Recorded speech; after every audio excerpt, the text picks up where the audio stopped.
Oke guys, kali ini kita akan mengomentari berita yang akan ngebahas tentang masalah aparat menegak hukum yang menghakimi pedagang es gabus. Nah, untuk mengetahui konteksnya, mari kita bersama simak beritanya. Kita mulai videonya. Kasus pedagang es gabus yang diamankan anggota TNI dan kepolisian di kawasan Utan Panjang, Kemayoran, Jakarta Pusat terus menuai kritikan dari masyarakat. Bagaimana tidak? Sudrajat, penjual es jadul itu diamankan lantaran diduga menjual es berbahan baku spons. Namun hasil lab membuktikan es tersebut aman dikonsumsi. Jadi awalnya nuduh dulu nih, wah ini dibuat dari gabus nih, tapi belum ada buktinya. Tapi setelah dicek gitu ya, dibawa ke lab, ternyata es gabus ini yang diduga ya dari spons ternyata adalah bahan-bahan yang aman gitu ya. Aduh. Bos lu bikin bahan dari mana? Videonya. Dari kue. Ada busanya nggak? Nggak ada, disiram. Jauhan nggak ini? Sudrajat, pedagang es gabus, tak berkutik saat diinterogasi petugas Babinsa dan polisi di kawasan Utan Panjang, Kemayoran, Jakarta Pusat, lantaran diduga menjual es kue berbahan baku spons. Tak hanya dituduh menjual es berbahan dasar spons, Sudrajat bahkan diminta untuk memakan es gabus dagangannya, usai es itu diremas oleh petugas Babinsa. Kalau dia kue pasti hancur atau gagal. Nah, ini respon. Dan dihakimi ya. Habisin, ngambil telur. Selanjutnya Sudrajat beserta dagangannya dibawa ke Polsek Kemayoran. Kapolsek Kemayoran Kompol Agung Andriansyah menjelaskan laporan tersebut masuk melalui call center 110 pada Sabtu 24 Januari, di mana langsung ditindaklanjuti oleh petugas.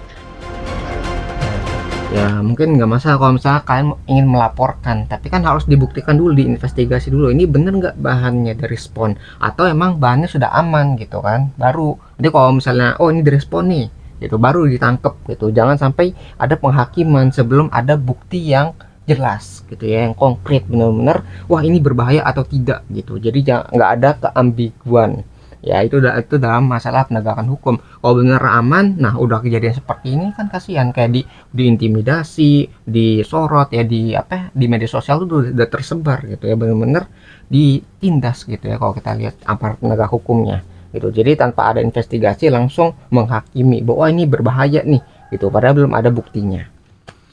Dari hasil pemeriksaan tim keamanan pangan Dokpol Polda Metro Jaya, seluruh sampel es kue gabus dipastikan aman untuk dikonsumsi karena terbuat dari bahan makanan. Tuh, ya, jadi udah mengambil kesimpulan sebelum ada pengetesan atau pengujian. Nah, ketika hasilnya oh ternyata ini aman. Nah, yang bakal jadi masalah adalah orang yang langsung menghakimi tadi. Jadi aparat penegak hukumnya yang ngejudge gitu ya, menghakimi bilang wah ini barangnya dari spon, berbahaya nih, nggak boleh dijual dan sebagainya. Sampai tadi kan kamu makan dagangan kamu sendiri ini sebagai bukti kalau misalnya barang ini nggak berbahaya gitu kan. Itu kan kayak pemaksaan juga gitu kan. Kasihan sih pedagang es jadul ini yang ingin berjualan, sudah tua gitu ya, harus menghadapi hal-hal seperti ini. Dua aparat yang terlibat dalam pengamanan akhirnya menyampaikan permintaan maaf. Sementara itu, sebagai bentuk empati, Kapolres Metro Depok memberikan bantuan sepeda motor dan modal usaha. Meski demikian, sang pedagang mengaku trauma dan takut kembali berjualan. Saya sih mau dagang es kue lagi. Takutnya saya mau 3 kali 4 kali takut digebuk pakai kayu pakai apa. Kita saya mati konyol. Enggak, kan udah ada Dijamin sama Pak Kapolres. Iya, saya takutnya diicar sama orang. Nah aja Pak, ya. Kasihan ya. Usaha berkah Pak ya. Anak-anak awak ada es racun gitu. Kan nggak ada racunnya. Nggak ada, takutnya Pak, takutnya bocah kan begitu. Ya, jadi pedagangnya jujur gitu ya, ngejual sesuatu yang bisa dikonsumsi tapi malah dituduh sampai tadi kan diintimidasi. Jadi ada 2 orang gitu ya, badan lebih besar gitu dan memiliki kekuasaan untuk kayak menindak kan, dia kan penegakan hukum ya. Nah khawatir ya tadi jadi trauma gitu bapaknya untuk jualan. Nah itu yang kasihan, karena tanpa ada investigasi, tanpa ada penyelidikan ya, hukum itu nggak bisa ditegakkan dengan baik gitu. Ternyata aman gitu, udah aman, udah tersebar videonya, kan kasihan bapaknya gitu, dia anggap dapat kayak direndahkan gitu ya, harkat dan martabatnya ya. Sementara itu, terbaru Bid Propam Polda Metro Jaya memeriksa anggota polisi yang melakukan penangkapan terhadap pedagang es gabus yang diduga menggunakan spons. Propam tengah mendalami apakah ada pelanggaran etik atau kewenangan yang dilakukan anggota tersebut terhadap Sudrajat. Kami memahami psikologis kekecewaan publik. Kami sampaikan mohon maaf dan kami akan mendalami peristiwa ini dan Bid Propam Polda Metro Jaya sudah menjemput bola dalam hal ini mendalami apakah ada perbuatan etika kewenangan yang dilanggar oleh personel tersebut. Tim TV One mengabarkan.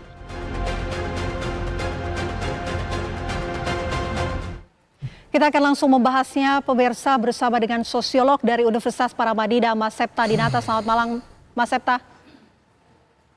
Selamat malam, Mbak Vena. Mas Septa, langsung saja, aparat yang harusnya melindungi publik justru melakukan penghakiman kepada pedagang es gabus. Bagaimana menurut Anda? Ya, saya kira ini cukup memprihatinkan dan saya kira ini harus dilihat dari pergeseran ya sosiologis kita. Nah, kalau kita lihat memang ada kebiasaan lama yang belum sepenuhnya hilang di kita itu ya.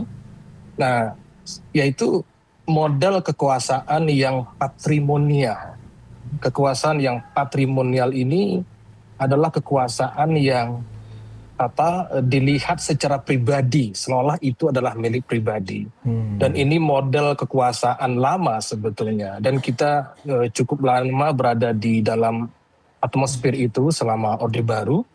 Nah, selama reformasi ini, kita belum sepenuhnya berhasil menggeser itu menjadi model kekuasaan yang legal, rasional. Ya. Jadi orang itu bukan jabatan yang melekat kepada orang, tetapi orang yang melekat kepada jabatan. Nah, paradigma ini sehingga jadi kayak jabatan itu adalah titipan ya, bukan milik pribadi gitu. Jadi orang misalnya kepolisian atau tentara itu kan dititipkan kekuasaan untuk menegakkan hukum atau tadi ya menertibkan keadaan gitu. Jadi punya kekuasaan yang dititipkan dari masyarakat gitu ya, karena masyarakat punya kepercayaan nih ya, karena masyarakat itu mungkin nggak kuat atau mungkin nggak punya pengetahuan, maka yang bisa menyelesaikan masalah tersebut adalah aparat penegak hukum itu ya. Jadi itu dititipkan, bukan melekat kepada pribadinya gitu. Jadi kalau yang salah tuh ketika dia itu melekat ya, jadi wah saya ini hebat gitu, padahal itu hanya jabatannya ya, titipan tadi yang hebat gitu sebenarnya, bukan orangnya. Kalau orangnya itu berbuat kesalahan itu akan diperiksa juga gitu, nggak bisa berbuat semena-mena kayak raja gitu ya, nggak seperti itu. Itu lebih dilihat sebagai simbolis, bukan sebagai kekuasaan yang impersonal. Seolah-olah yang berseragam itu selalu benar, sudah pasti benar. Ya. Nah, maka kalau kita lihat dari pola ini, itu divideokan oleh aparat yang langsung, mereka cukup percaya diri dan merasa tidak bersalah ya dengan pola penindakan seperti itu. Nah, ini menandakan ada kekeliruan, ada kesalahpahaman yang belum sepenuhnya berhasil dituntaskan selama reformasi ini, Mbak Vela. Oke, Mas Septa, kalau kita lihat juga ini kan menimbulkan tekanan sosial dan juga stigma kepada para pedagang-pedagang begitu, untuk kemudian banyak masyarakat yang melihatnya ini sebagai hal yang negatif begitu. Bagaimana menurut Anda? Ya, itu sangat wajar ya, apalagi dalam atmosfer demokrasi ini, semua orang sudah cukup mengerti, hampir merata, mereka sudah mengerti konsep hak ya. Jadi negara itu tidak bisa sewenang-wenang ya, mereka harus berjalan berdasarkan prosedur, berdasarkan hukum ya, bukan secara personal seperti itu. Maka kalau ada kejadian seperti itu, nah, masyarakat itu sangat mudah bersimpati. Kenapa? Karena masyarakat melihat ada ketimpangan yang luar biasa di sini ya. Ketimpangan, ada sosok yang sangat lugu ya, sepertinya juga tidak tidak merepresentasikan kelas sosial atas ya, mencari nafkah dengan cara yang serabutan. Di satu sisi ada simbol-simbol negara yang itu berlaku bersikap yang tampak sangat arogan di sini. Nah, di situ Ya, simpati kesombongan. masyarakat itu muncul ya, dan kemudian ini menimbulkan gelombang protes yang sangat cepat gitu. Ya, tuh ya. Jadi kayak yang satu tuh sangat rendah sekali ya, dianggapnya kayak orang yang mungkin memenuhi kebutuhan sehari-harinya aja saja mungkin masih belum cukup gitu ya, udah tua gitu, dan mungkin berusaha juga dengan jujur dengan berdagang tadi gitu kan, mungkin penghasilan nggak seberapa lah gitu dibandingkan dengan orang yang menghakiminya, yaitu tadi ya orang yang memiliki kekuasaan lah, ya kayak misalnya kayak kepolisian ataupun dari TNI, itu kan memiliki kekuasaan tadi gitu. Jadi dari pemerintahannya menindas rakyatnya sendiri. Jadi orang yang melihat gitu dari luar itu pasti akan bersimpati kepada bapak yang ditindas ini gitu, saya pedagang es gabus ini gitu ya. Jadi benar-benar semakin timpang itu ya, berarti semakin besar juga rasa empati kita. Kok bisa ya aparat aparat penegak hukum ya yang memiliki kekuasaan dari negara itu tiba-tiba menindas orang-orang seperti ini. Kalau misalnya ini sekali bisa kejadian, mungkin ada banyak kasusnya yang nggak terliput oleh kamera. Nah ini yang akan menjadi kayak tolak ukur gitu ya. Apakah ini kejadian gara-gara viral doang jadi kayak gini, atau mungkin ada banyak kasus yang nggak terliput oleh kamera. Ya itu yang menjadi pertanyaan juga nih di masyarakat.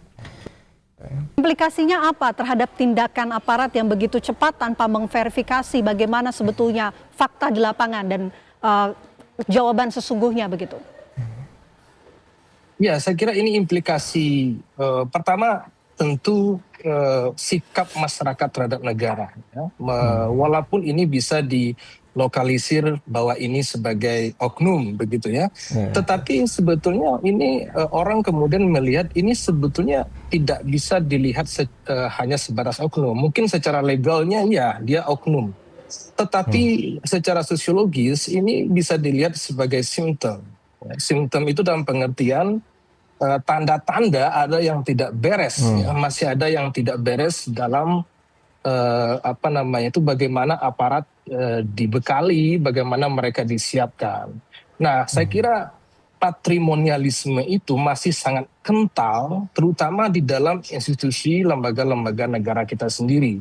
Artinya di internal mereka sendiri, mereka juga belum terbiasa berjalan berdasarkan hukum, tetapi berjalan berdasarkan senioritas, ya, berjalan. Jadi kayak bilang oknum nih gitu, hanya pribadinya saja, berbeda dengan institusinya atau berbeda dengan kepolisian ataupun tentaranya.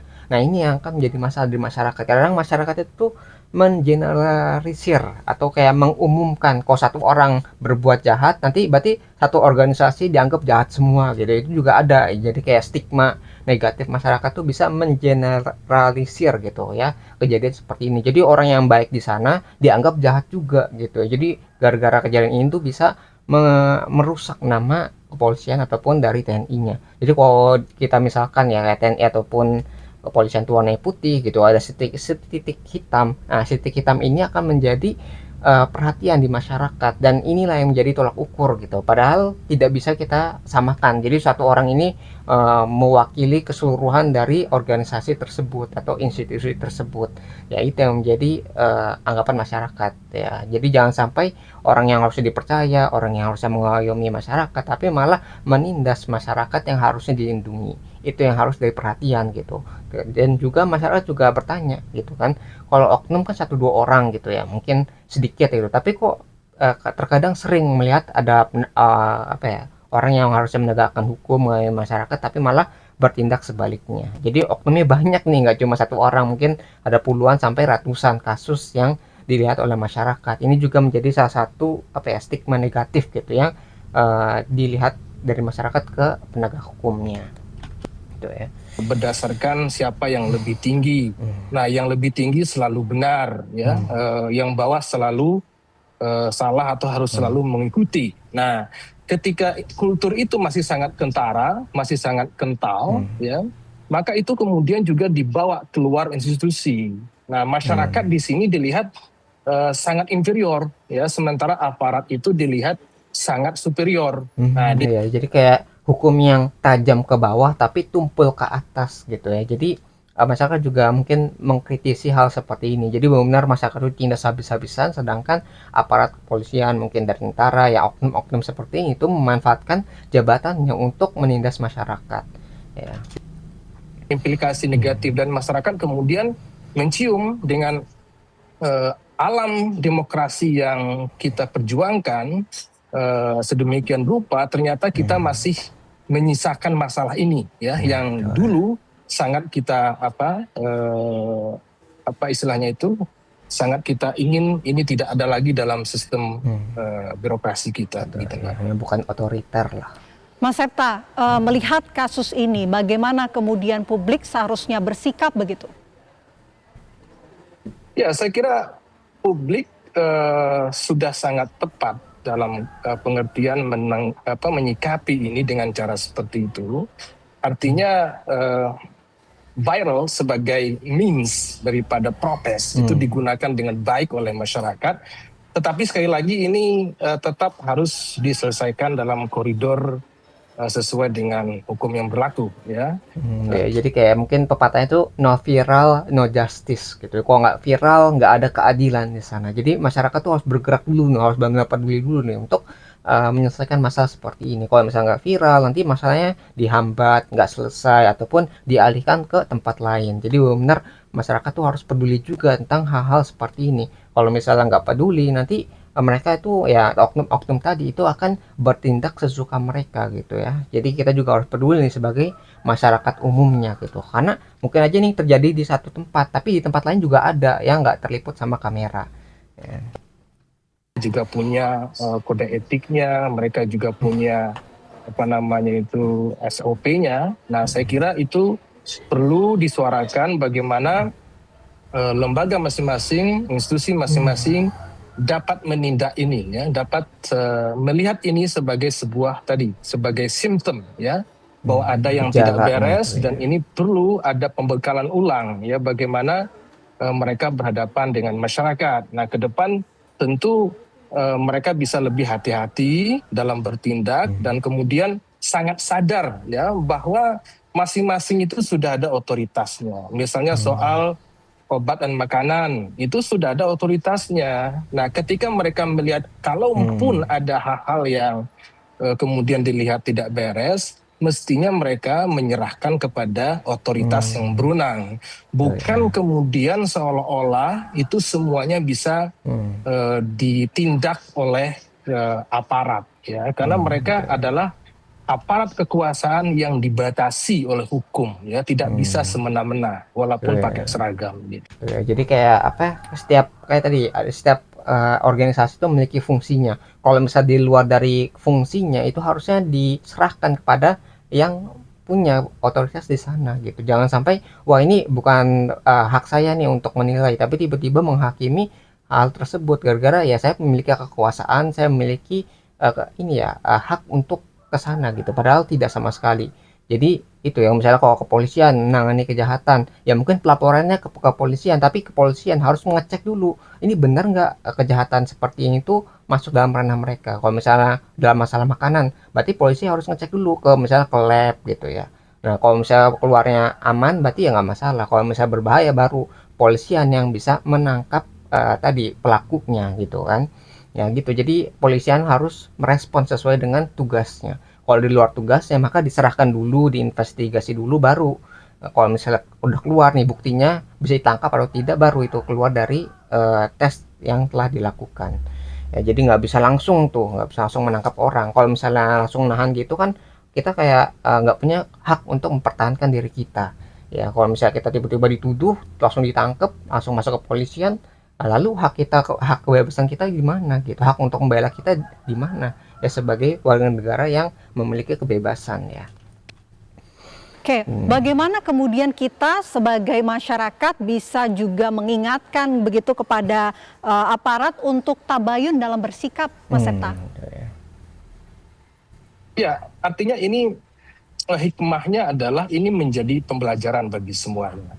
Ya, kemudian juga bagi masyarakat luas, ini mereka bisa melihat case ini sebagai contoh. Ya, artinya ketika ada hal-hal yang seperti ini, mereka bisa sadar juga. Ya, mereka tidak mesti harus bersikap nerimo ya, apapun yang dilakukan oleh oknum-oknum, walaupun itu mengatasnamakan negara, walaupun Nggak bisa pasrah itu ya. menggunakan simbol-simbol negara, kalau itu tidak sesuai dengan koridor hukum, itu bisa diprotes. Ya. Nah, ini menjadi case baik, ya, menjadi contoh bagi masyarakat luas. Kalau itu tidak sesuai, ya mereka bisa melakukan protes terhadap aparat gitu. Baik, terima kasih banyak Mas Septa sudah bergabung bersama kami di Apa Kabar Indonesia Malam. Oke, jadi mungkin yang bisa kita pelajari dari kasus ini ya, yang tadi aparat penegak hukum yang tiba-tiba menghakimi pedagang es jadul ya, es gabus itu. Ya mungkin itu yang bisa kita pelajari dari berita ini. Kalau kalian tertarik dengan sumber beritanya, link sudah saya cantumkan di deskripsi video. Mungkin sekian yang bisa saya sampaikan. Semoga video bisa bermanfaat. Kurang lebih mohon maaf. Kita ketemu lagi di pembahasan selanjutnya. Insya Allah.